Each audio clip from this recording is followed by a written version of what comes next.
What's good, guys? Squad, it's your boy KDotDaGawd, and I am back from PAX East, and I want to talk to you guys about Sandland. But first off, this is my initial impressions. These thoughts can change when the full game comes out, and this is not a review. But with that being said, Sandland is a solo action RPG straight from the great mind of Akira Toriyama, and I know y'all know who that is. The creator of Dragon Ball, Dragon Ball Z, Dragon Ball Super, and Dr. Slump. I want to tell you about Sandland. You're going to be stepping into the boots of my son Beelzebub, and let me tell you, he's the prince of all demons. Kind of sound like the Prince Ball saying.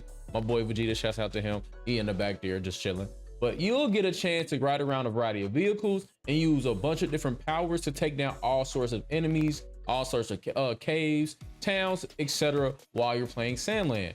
But like I just told you, I got back from PAX and I got to play an exclusive first look of Sandland. Not the demo, but an actual fun playthrough for about 15 to 30 minutes while I was at PAX. And big shouts out to Bandai and big shouts out to the staff at Sandland booth. I mess with y'all. I appreciate y'all because y'all allowed me to create content like this. Sandland's demo dropped on March 19th, and I'm pretty sure everybody who was into Sandland or who's into Dragon Ball Z gave it a chance, just like myself. Sandland is literally all about vehicles and fighting in and out of them while playing the main character Beelzebub. And he's leading his people, Thief and Sheriff, excuse me if I'm wrong, Rao, to explore the legendary world of Sandland. And at PAX, they let us walk into a replica of Beelzebub's tank, which I thought was so cool. It literally had Beelzebub outside the front of the tank, and you got the chance to just walk up into it to play on a PS5. And I hopped right into the game, and right as soon as you play the game, they give you an old dingy looking golf cart, and as you try to escape a massive sand monster called the Gaji Dragon, and it's the one you see in the trailer. And I was like, this is so dope. This is so cool. They get you right into the action, like you dive right into it. But then I was like, bro, how do I escape this dragon? Because it just goes underground and pops up randomly. But the pattern of attack, like after a while, you can kind of guess and kind of figure out where it's coming from, how it's going to attack you, etc., etc. And that was my little one gripe about the beginning of it, because the pattern of attacks needs some work. But overall, like I said, it was a pretty nice intro for the first 5 minutes of the playthrough. And I think it will keep a bunch of people engaged, and it will have people excited for the first few minutes. Apart from that, my time in the game was filled with driving, exploring, talking to NPCs, fighting dinosaurs and birds, and also random bandits, all in their own vehicles, all with their own equipment, all with their own different combos and attacks as they try to get you to stop going through a little home. Drove a Jeep to a town. I chatted with a dude, and I was pretty much told to go straight to this big archway, which has a little driveway. And it was kind of about, you know, maybe 10, 15 minutes away. It was a little drive away.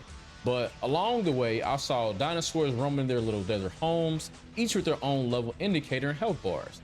I found a cave with a chest inside and stole a bandit's round tank, and it's similar to the one that you're going to get in the demo, which I used to fight all the dinosaurs, all the bandits, all the birds, etc. I thought that was pretty cool because you're not on foot the whole time. They give you a variety of different vehicles, like the golf cart, the tank, even the I want to say the robot where you know rock 'em sock 'em kind of deal.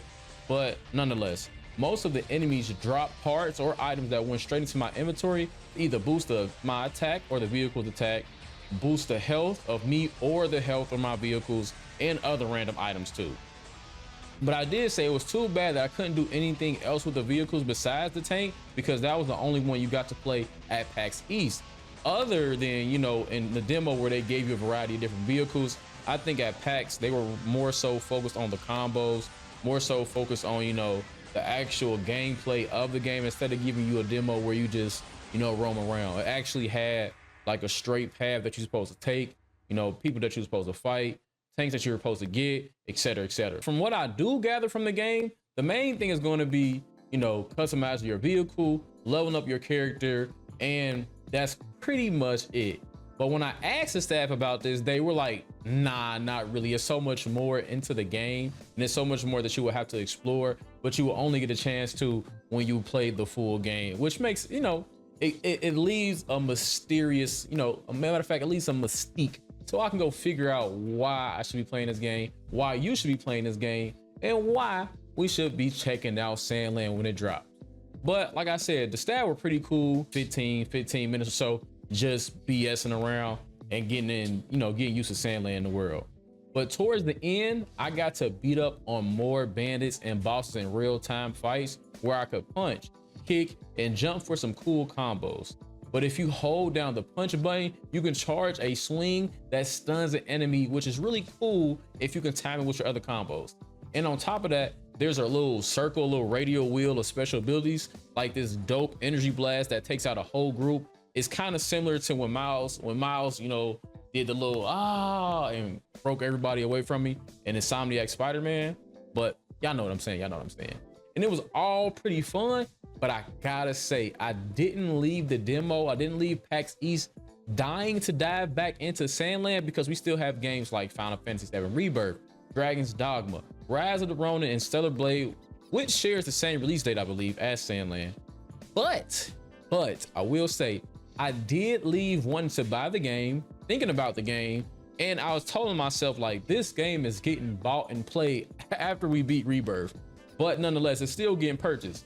I worry that the full game, despite maybe having cool stuff to find, like the great combos, like the really cool vehicles, it may be slow for some folks who want something a little more fast-paced or really action-packed.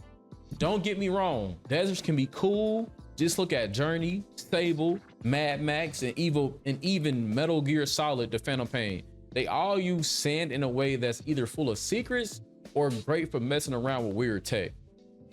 And even though the Sandland demo isn't the final product, it should make you want to play more, like, right? All I really did was take down health bars and do typical RPG exploring in a little, I won't even say boring, but kind of a boring desert. But the exclusive gameplay at PAX does just that. It makes you want to explore the desert. It makes you want to explore the dungeons, even go back to fight some of those towers. And then the devs even said that there will be more exciting stuff later than what you saw during the demo. And I can confirm that it will have more exciting stuff inside the game outside of the demo that you've seen. But if I had to have, a drawback or something to really nitpick on, it is the vehicle customization, which I didn't get to try. Overall, Sandland is a game that I will be grabbing on April 25th, 2024, but I'm not sure if I'll be playing on a release date or not.